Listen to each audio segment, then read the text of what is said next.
Selamat pagi anak-anak. Pembelajaran tematik kita sudah selesai dari tema 1 sampai 9 pada kelas 4 ini. Nah, sekarang kita akan mereview tematik tema 9. Judulnya adalah Kayanya Negeriku. Nah, pada subtema 1 kita sudah mempelajari tentang hak dan kewajiban terhadap sumber energi. Kemudian pada subtema 2 kita telah mempelajari tentang hak dan kewajiban kita sebagai warga negara kita itu Indonesia. Kemudian pada subtema 3 kita sudah belajar tentang hak dan kewajiban sebagai sarana persatuan dan kesatuan. Jadi intinya pada tema 9 ini kita mempelajari tentang hak dan kewajiban. Nah, kita akan mengulang apa yang dimaksud hak dan kewajiban yang sudah kita pelajari pada pertemuan-pertemuan kita sebelumnya. Hak adalah segala sesuatu yang seharusnya diterima. Kemudian kewajiban itu adalah segala sesuatu yang harus dilakukan dengan penuh tanggung jawab. Nah, hak dan kewajiban ini harus kita laksanakan secara seimbang. Ya, kalau kita sudah menerima apa yang menjadi hak kita, sebaliknya kita juga wajib melakukan apapun dengan penuh tanggung jawab berkaitan dengan hak yang sudah kita terima. Nah, pada subtema 1 kita mempelajari tentang hak dan kewajiban terhadap sumber energi. Nah, gambar berikut adalah salah satu sumber energi, yaitu tumbuhan. Ya, tidak semua tumbuhan bisa dijadikan sumber energi, tapi tumbuhan merupakan sumber daya alam yang ada di Indonesia. Nah, apa hak dan kewajiban kita terhadap sumber energi? Contohnya tumbuhan. Nah, misalnya haknya memanfaatkan untuk biodiesel atau bioetanol. Biodiesel itu sebagai pengganti bahan bakar solar, kemudian bioetanol sebagai bahan pengganti bensin. Itu berasal dari tumbuhan, ya. Biodiesel itu biasanya dari tanaman jarak, bisa dari singkong. Nah, kemudian kalau bioetanol bisa dari tanaman tebu, ya. Nah, itu kita sudah menerima haknya. Kita boleh memanfaatkan tumbuhan sebagai energi alternatif berikut, ya. Kemudian kita bisa memanfaatkan untuk bahan bangunan. Ya, misalnya tumbuhan itu kan merupakan sumber daya alam. Nah, kita bisa ambil kayunya untuk memanfaatkannya sebagai bahan bangunan.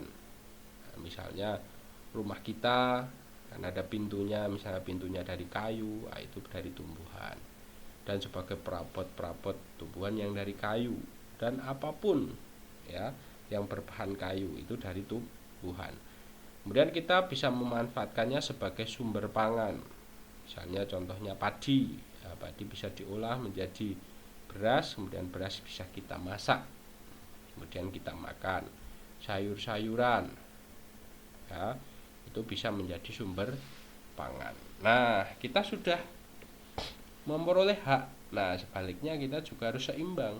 Kita harus memenuhi kewajiban kita, yaitu dengan membudidayakan dengan cara pertanian atau perkebunan. Harus dibudidayakan supaya tidak habis. Kalau kita gunakan terus, pasti nanti akan habis. Makanya harus dikembangbiakkan, dibudidayakan dengan pertanian atau perkebunan.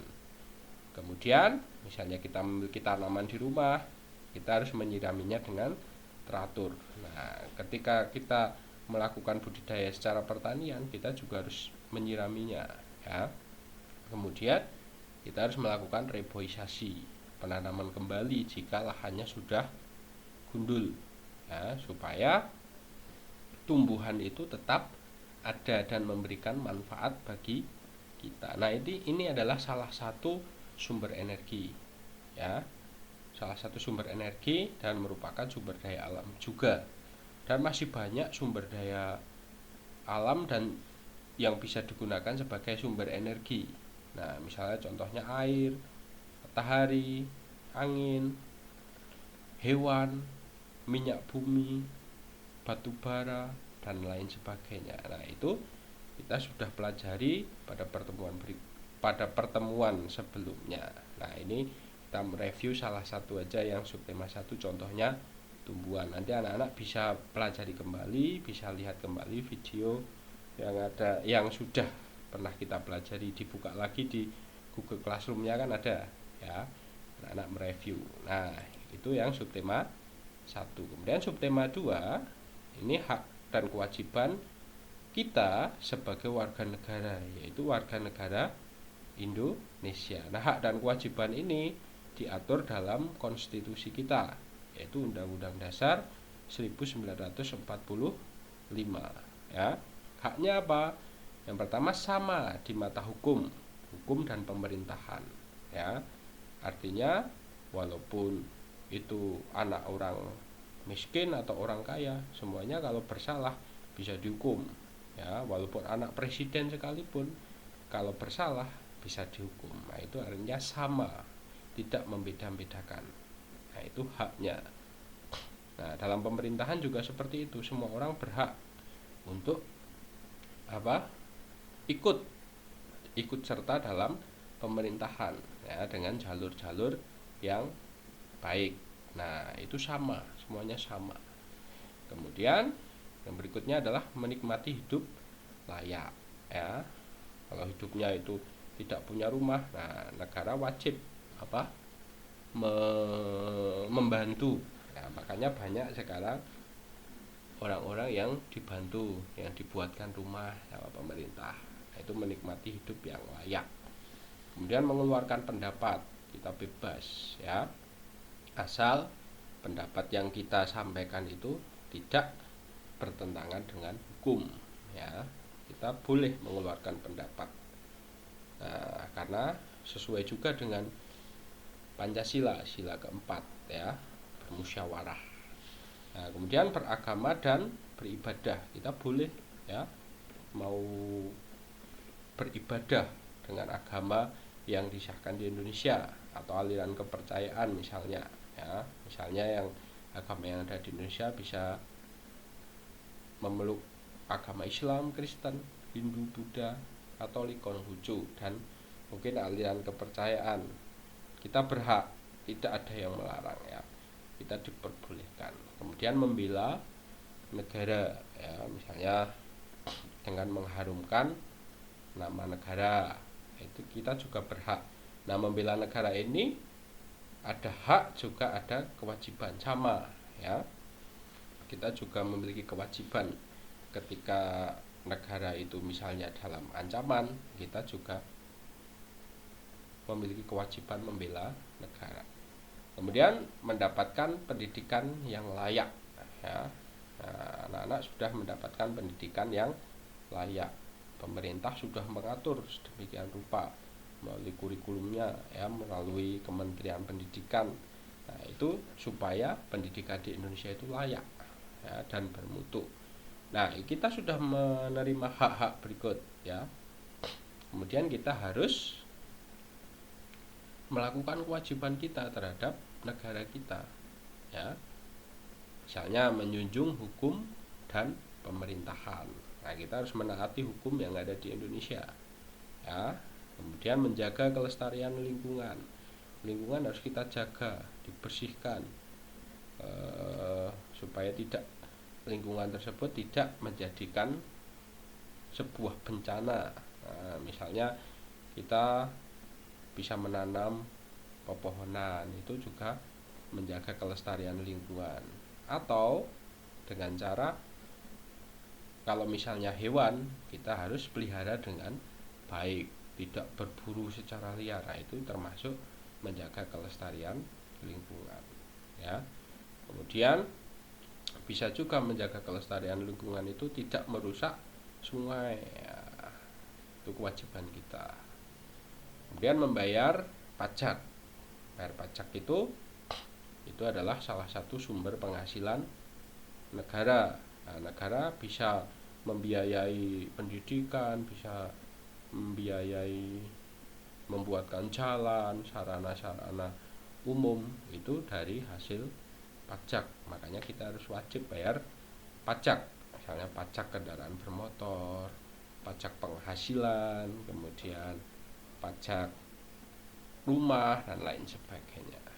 Nah, kita juga wajib mengikuti pendidikan dasar. Pendidikan dasar itu berapa tahun? Pendidikan dasar itu kalau dulu wajib belajar 9 tahun, kalau sekarang wajib belajar 12 tahun. 12 tahun itu berarti sampai tingkat SMA ya. SD itu kan 6 tahun, kemudian SMP 3 tahun, dan SMA itu 3 tahun. Artinya totalnya 12 tahun. Nah, itu kita wajib ya. Jadi harus itu ketika kita bersekolah sampai SMA, artinya kita sudah memenuhi kewajiban kita. Nah, kemudian membela negara sama kayak yang tadi ya. Membela negara itu bisa masuk di hak dan bisa masuk di kewajiban ya. Ketika misalnya negara kita terancam, nah kita wajib membela negara kita. Nah, ini subtema 2 ini mempelajari tentang hak dan kewajiban kita sebagai warga negara.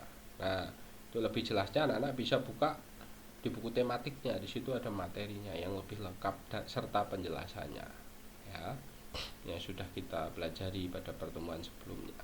Kemudian pada subtema 3-nya, nah ini adalah tentang hak dan kewajiban sebagai sarana persatuan dan kesatuan. Kita berhak dan wajib ikut dalam rangka upaya persatuan dan kesatuan ya. Persatuan dan kesatuan ini juga termasuk makna sila ketiga Pancasila ya. Nah, persatuan dan kesatuan dapat kita lakukan misalnya di lingkungan rumah, di lingkungan sekolah, dan di lingkungan masyarakat. Dan di lingkungan dimanapun kita berada, kita harus selalu mengupayakan persatuan dan kesatuan ya, karena banyak sekali manfaat persatuan dan kesatuan. Ibaratnya itu jika sapu lidi itu kan bersatu dari banyak lidi-lidi, diikat menjadi satu, bisa digunakan untuk menyapu halaman rumah. Tapi kalau tidak bersatu, satu lidi buat nyapu patah, satu lidi lagi nyapu patah. Berbeda halnya ketika bersatu, diikat dalam persatuan dan kesatuan, artinya bisa bermanfaat. Nah, kita bisa lakukan di lingkungan rumah. Nah, misalnya persatuan dan kesatuan dengan keluarga, dengan orang tua, dengan adik. Nah, kita bisa bekerja sama melakukan hak dan kewajiban kita dalam lingkungan rumah ya. Kalau tidak ada persatuan dan kesatuan, nah pasti rumah tangganya pasti tidak akan harmonis ya. Artinya kita bisa melakukan persatuan dan kesatuan, contohnya bisa dilakukan dengan cara membantu orang tua, membantu adik, dan lain sebagainya. Membersihkan lingkungan rumah bersama-sama, membetulkan rumah kalau ada yang rusak bersama-sama, saling bantu membantu. Nah, kemudian di lingkungan sekolah juga persatuan dan kesatuan. Di sekolah kan ada, kalau dalam pembelajaran biasanya ada diskusi berkelompok. Kita harus bersatu dari berbagai macam latar belakang. Misalnya daerah kita berbeda, suku kita berbeda, apapun agamanya juga berbeda, kita harus bersatu sehingga kita bisa belajar bersama-sama. Kemudian ada piket kelas juga, itu bentuk persatuan dan kesatuan. Di lingkungan masyarakat banyak juga ya, misalnya pekerja bakti membersihkan lingkungan, tidak bisa kita lakukan sendiri ya. Kita melakukan sendiri paling lingkungan rumah kita, kemudian lingkungan tetangga kita pada tidak membersihkan, artinya percuma, nanti sampah-sampah banyak, rumah kita juga terdampak juga. Kalau sampah banyak kan menimbulkan banyak penyakit, kita lewat jalan kita terkena penyakit padahal rumah kita bersih. Artinya dibutuhkan persatuan dan kesatuan ya. Dari tingkat RT misalnya dilaksanakan kerja bakti untuk membersihkan. Nah, itu Itu anak-anak. Jadi persatuan dan kesatuan itu memang sangat penting dalam rangka melaksanakan hak dan kewajiban kita, ya. Nah, itu anak-anak juga bisa pelajari kembali melalui video yang di subtema 3. Nah, itu anak-anak, semoga anak-anak bisa, semoga anak-anak seminggu lagi kan PAT. Nah, semoga anak-anak bisa memaknai pembelajaran yang sudah kita pelajari dan bisa mengerjakan PAT dengan baik, ya. Hari Senin sudah mulai PAT, penilaian akhir tahun, ya, tes kenaikan kelas kalau dulu. Nah, anak-anak bisa mereview kembali, bisa mempelajari kembali. Nah, demikian anak-anak, sampai berjumpa pada pertemuan berikutnya. Selamat belajar, Tuhan memberkati.